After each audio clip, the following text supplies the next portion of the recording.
Incoming Akufo-Addo-led government set to build the most business-friendly environment as a key step in reforming Ghana's economy. That's an assurance from the Vice President-elect, Dr. Bawumia, who will lead the economic team in the Akufo-Addo administration. That you are going to build the most business-friendly and the most people-friendly economy that you can. Even though Dr. Bawumia acknowledges turning the economy around from its state now will be a very tough one, he's optimistic the Akufo-Addo-led administration has all the answers to Ghana's economic challenges, what this means to Ghanaians, and how the incoming government intends to achieve a positive economic outlook. We have all the answers on today's big story. My name is Aisha Ibrahim.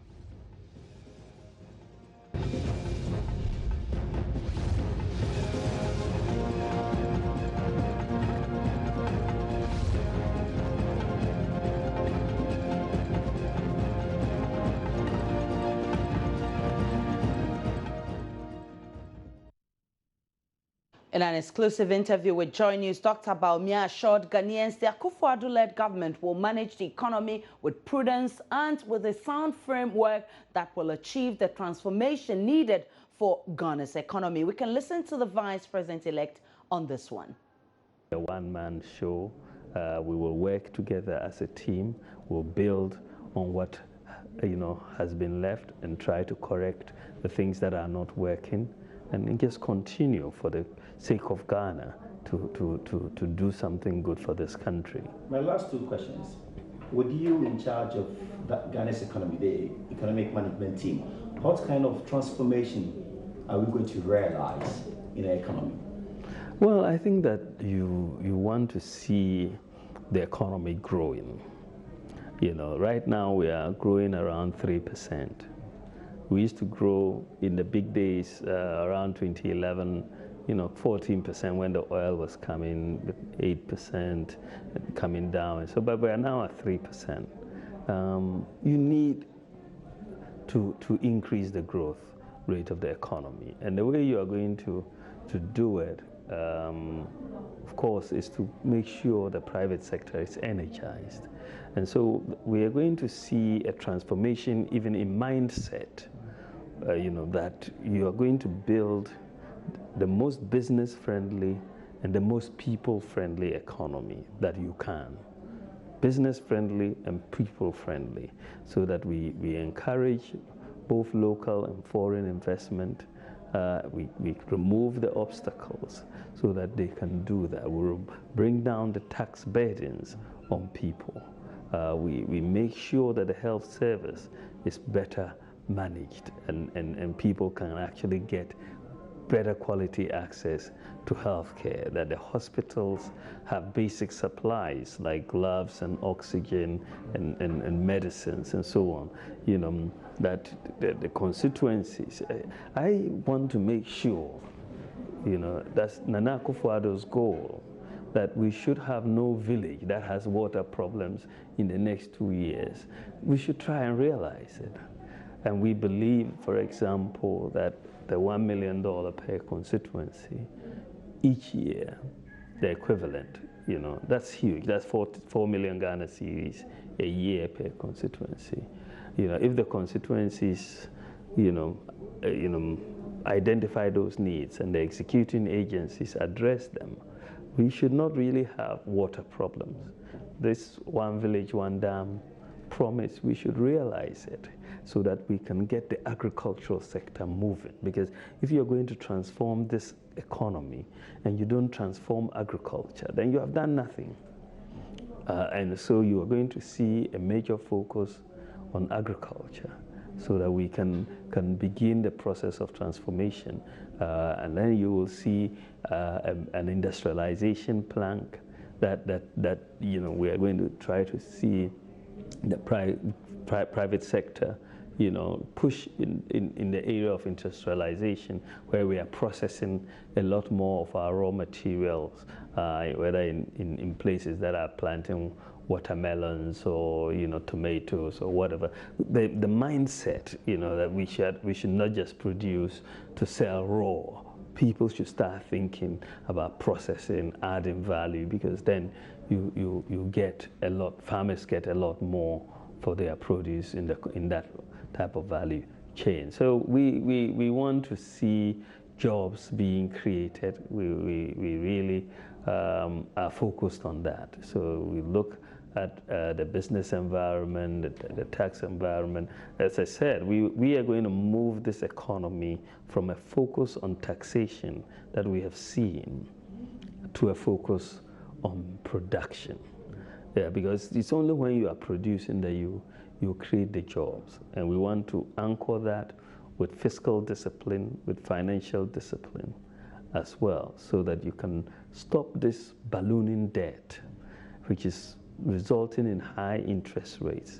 Our businesses cannot be competitive with other countries if you have to pay over 30% for interest. I mean, how can you compete? So we've got to look at a lot of things, so that we can bring down the cost of doing business and get government out of trying to do everything. Governments are not the best at doing everything. Sometimes you just let the private sector do it, so you save the money to do something else. So we have many things that we are going to try to do, but we fundamentally want to manage the economy with prudence, have a sound framework to do it, and we expect to see transformation. As I said, there are many elements of it. Do your national ID card, which we expect to do the very first year. It will help us a lot in the context of transforming this economy and formalizing the informal sector, and so on. So I'm excited. It's a daunting challenge that we have inherited, and we'll, I'm sure, talk a lot more about what we have inherited when we get into government. But I think when you look at it, it's a daunting challenge, but it's not one that I'm afraid of. It's one that I'm looking forward to addressing, to actually taking head on, because I believe that Nana Akufo-Addo, as our leader, he'll give us the direction, and we are going to follow it and get it done. So that's Dr. Mamadou Bawumia, the Vice President-elect, speaking on that one. Joining me in the studio with some analysis is Joe Jackson, who is an economic analyst and Chief Operations Officer at Dalis Finance. Merry Christmas to you, Joe. Many happy and many returns. Thanks for passing through on today's big story. It's good to be here. First, let me ask your expectation of the incoming government led by President-elect Nana Akufo-Addo as far as the economic transformation is concerned. Let me put it this way. I'm looking forward with cautious optimism. Right. Now, when I say cautious optimism, it's not because I don't think the economy can be transformed like it's been talked about, or things can be changed. Right. But I worry about the speed and how quickly this can be done. Right. Because the economy is like, it's like a tank moving in one direction. Exactly. Or so. a ship. To move it into another direction is not easy. And there's a legacy of debt, legacy of corruption, etc. That it's there. You got to deal with it.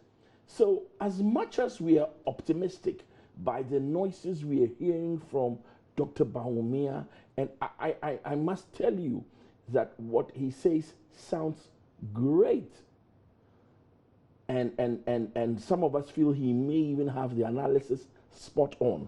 But how quickly can he execute? Right. And how well can he execute? Bearing in mind that Ghanaians are losing patience. Listen, expectations are so high that if you are the fear we have is this.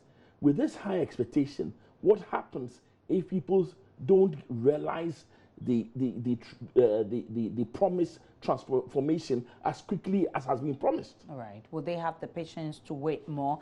But even though Dr. Bawumia admits that, of course, it's a Herculean task ahead of the NPP government, he's still optimistic of fixing the problem. For instance, he's talking about resolving the ballooning debt, which he says has resulted in higher interest rates. What do you think about that? Now, you see, the challenge you have is that the problems are intermingled and intertwined. On one hand, we talk about growing the economy. That sounds fantastic. But this is an economy where, for all intents and purposes, the government is broke. Right.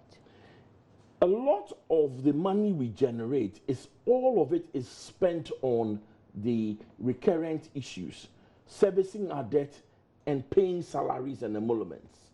So now the question you have is, for the other things that they need to do and need to do quickly, that expectation that the private sector is going to react quickly, that the private sector is going to be that optimistic, has to happen.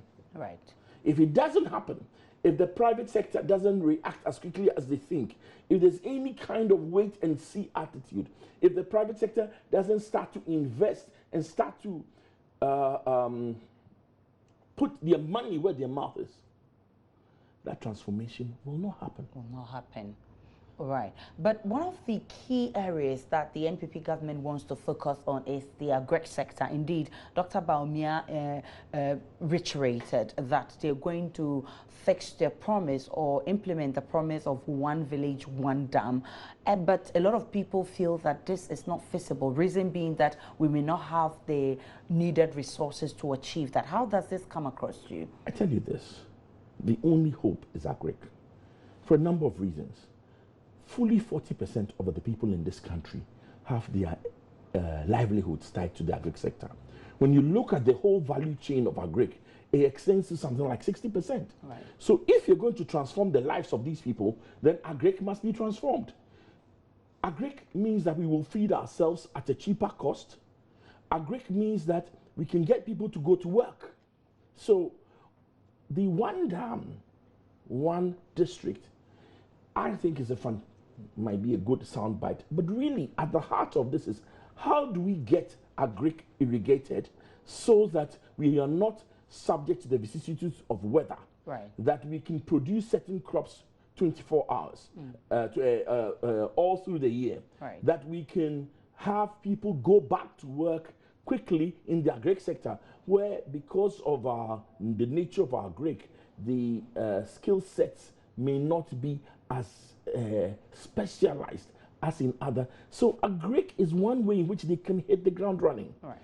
And if you look at the last 10, 20 years of our country, it was when agri was growing that we had our fastest growth. Some people think our growth came from oil. No, right. It came from agri. Okay. So in that sense, the focus on agri is good. But it has to be done right. Expectations are higher. The expectations are high, but it has to be done right. Right. Agri is not going to grow because you're going to throw government money at it.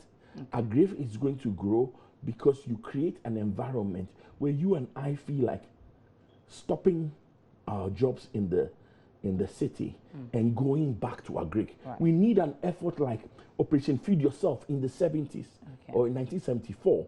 We need that kind of effort. Right. We need to make sure the roads are fixed, the right roads, so that the produce can get from the market. We need to get improved seeds and seedlings out there. We need to spray the farms.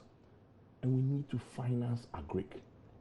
Truly, there are some fantastic policies that were initiated. If you go onto the Bank of Ghana website, there was an agri financing scheme that is great in theory. Right. We think one of the things that should be held on, they should go for that agri finance and guarantee scheme and get it running so that people will, those who need to get into agri, can have money to fund their service. Well, interestingly, one of the things that catch the eyes of Ghanaians, and of course I'm sure is one of the reasons Ghanaians voted massively for the NPP, is the one district, one factory promise, and which the NPP government is bent on doing. In fact, they want to channel that through the private sector. How does this come across to you? And that also people feel that it's not feasible. Well, the truth of the matter is that the country is broke. If there's going to be any sort of industries created, whether services or real goods created in areas that will create the jobs required, whether it's one district, one factory, or any semblance of that, it has to come from the private sector. Right. The government doesn't have the money. And anyway, government industries have been proved over and over again to be inefficient. So that's a good one, to give that to the private sector. I'm saying that you have no choice Than to do that. It's not even an either or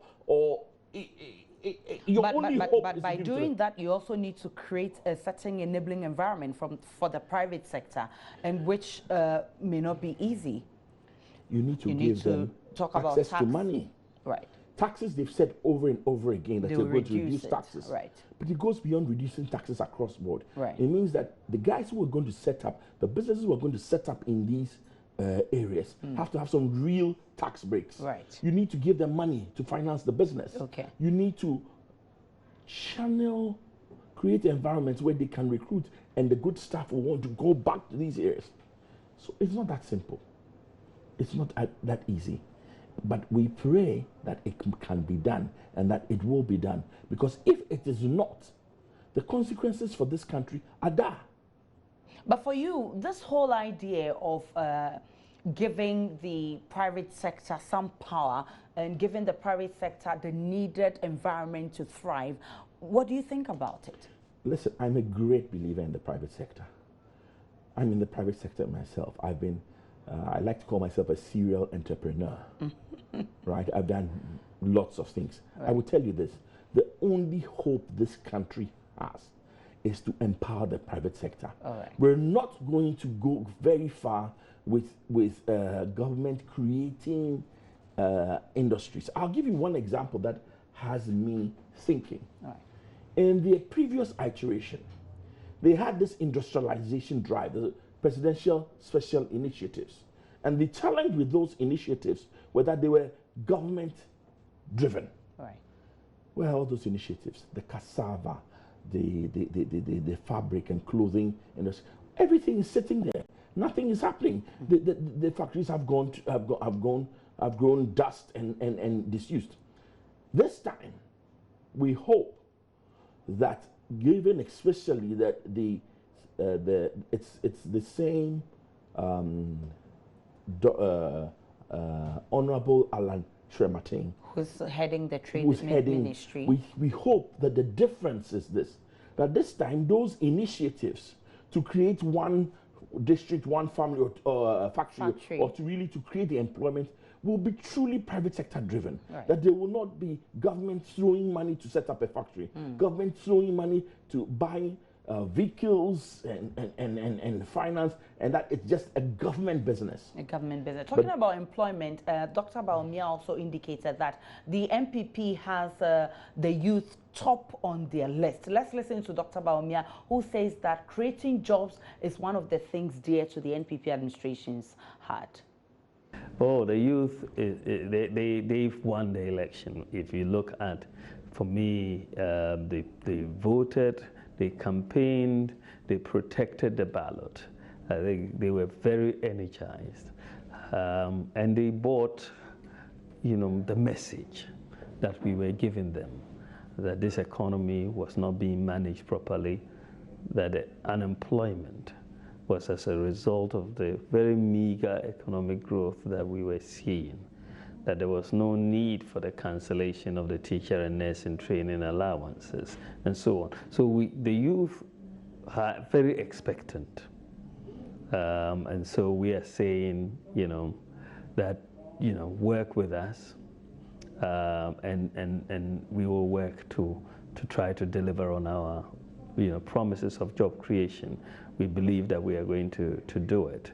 And so it is our economy. It is for all of us. And so the youth, the aged, and everybody, we need everybody's support to help us deliver. We are there at the forefront, but we still need the collective support of everybody so that we get to the promised land.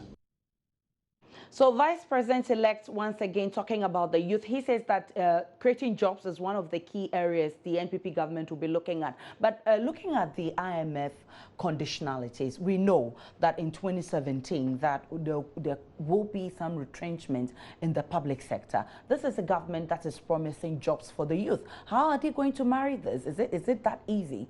Well, very simply, any jobs created cannot be in the public sector. Okay. They have to be created in the in the public sector, it's a no-no area. It's a area. no-no. Right. Already there are too many people, productivity is too low, and we are paying too much. So private sector is the key. It's the only hope for transformation. Has to be the private sector. It cannot be the government. You're already tied in with agreements that you cannot break, or you will only break at a great cost with the IMF, etc. You break that, your currency is going to go crashing. Right. Your currency goes crashing, your interest rates are going to rise, and then all sorts of issues come up. So you can't afford to break that. From that. Yet, you've got to create the jobs. So listen, this issue about creating an enabling environment for the private sector has to be top of the agenda. Is not good enough. It has to be a mantra that is every member of the government is talking about. And in fact, and it must be as fast as possible. I think we should have even a special what do you call it? A special position that will go from ministry to ministry, just finding ways to get the private sector activated from ministry to ministry. That this is not just an issue for industry. This is not just an issue for finance. This is an issue for every single ministry, every single person. How do we get the private sector involved? How do we get them energized? How would that ministry's policies encourage the private sector, from roads and highways to what do you call it? The interior, to the gateway issues. The energy ministry. Listen, the energy ministry. Is top, energy top, is top, a huge issue on the agenda. On one hand, you don't want to throw subsidies at energy. Yet on the other hand, you have to find ways of reducing the cost of energy. And you need to maintain consistent supply to the manufacturers. The problems are hydra-headed, but there's one consistent theme. The only way is the private sector. Okay. And the private sector, so that means that the private sector should top the agenda, because otherwise public sector cannot do us any good. In fact, it looks like we've relied on public sector for too long and it's not doing us any good. If I was Bawumia or the Nanado, when we go for a cabinet meeting, I'll have everybody recite private sector, engine of growth. Private sector, engine of growth. Private sector, engine of growth. 3 times before we start the meeting. Then everybody would know we're serious about this. Thanks to you, Joe Jackson, for coming on today's Big Story. So we've been talking about Dr. Bawumia reiterating the NPP's promise to build a solid economy, to transform the economy. We've been looking at the issues raised. The NPP needs to look at certain areas, and Joe Jackson has just pointed out that private sector is the word. Private sector development. If the NPP develop the private sector, our economy can do better than it's doing now. Many thanks for watching. My name is Aisha Ibrahim. Good evening.